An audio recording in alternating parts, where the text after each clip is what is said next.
অবশেষে বাতিল হলো ফেক এসটিদের এসটি সার্টিফিকেট দক্ষিণ 24 পরগনায় বারুইপুর এসটিও থেকে। সান্তাল সাবকাস্ট লেখা মাহাতোদের সার্টিফিকেট বাতিল হলো দক্ষিণ 24 পরগনার বারুইপুর এসটিও থেকে। দীর্ঘ 2021-এ প্রথম অভিযোগ, তারপর লাগাতার এসডিও বারুইপুরে রিভিউ ডেপুটেশন, ওই জেলার বিসিডাব্লিউ ডেপুটেশন এবং সবশেষে সিআরআইয়ের পর মার্চ মাসে সার্টিফিকেট বাতিলের খবর এলো। এই লড়াই অত সহজ ছিল না।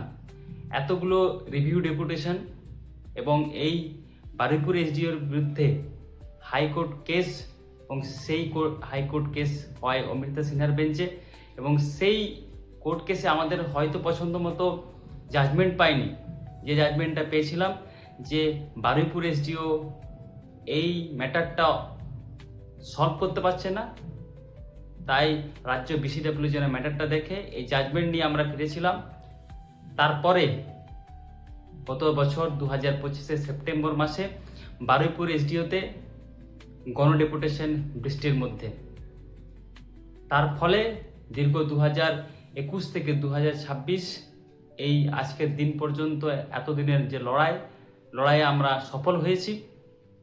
তাতে বিভিন্ন সামাজিক যে সংগঠন, ভারত জাকাত মাঝি পারগানা মহলের ওই মেদিনীপুর থেকে মিঠুন বাবুরা, ধর্মরাজ মুন্ডা সমাজের বিভিন্ন নেতৃত্ববৃন্দ এবং সর্বোপরি ভারতীয় আদিবাসী ভূমি সমাজের বিভিন্ন সদস্য সংগঠন এবং দক্ষিণ 24 পরগনা জেলা শাখার পশ্চিমবঙ্গ আদিবাসী কল্যাণ সমিতির সদস্যরা দিনরাত পরিশ্রম করে এই সাফল্য এনে দিয়েছে।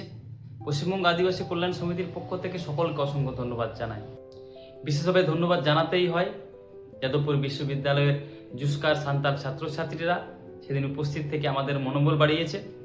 সর্বোপরি এই ফেকদের বিরুদ্ধে লড়াইয়ে ওই জেলার পবন সর্দারের বাড়িতে মাঝরাতে পুলিশি হানা এবং তার বাড়ি ভাঙচুর, এবং সঙ্গে সঙ্গে আমাদের হাইকোর্টের উকিল অ্যাডভোকেট প্রদীপ বাবু সেখানে গিয়ে সেদিনও সহযোগিতা করেছেন, ওনাকে অসংখ্য ধন্যবাদ জানাই। দীর্ঘ 2021 থেকে আজ 2026 এই লড়াইয়ের পথ একদম মসৃণ ছিল না। আমরা লাগাতার রিভিউ ডেপুটেশন এর মাধ্যমে এই কাজকে আমরা সম্পন্ন করতে পেরেছি। আগামী দিনে পশ্চিমবঙ্গ আদিবাসী কল্যাণ সমিতি এইভাবেই লড়ে যাবে। আপনারা শুধুমাত্র পাশে থাকুন। সকলকে আরেকবার অসংখ্য ধন্যবাদ এবং জোহার জানাই।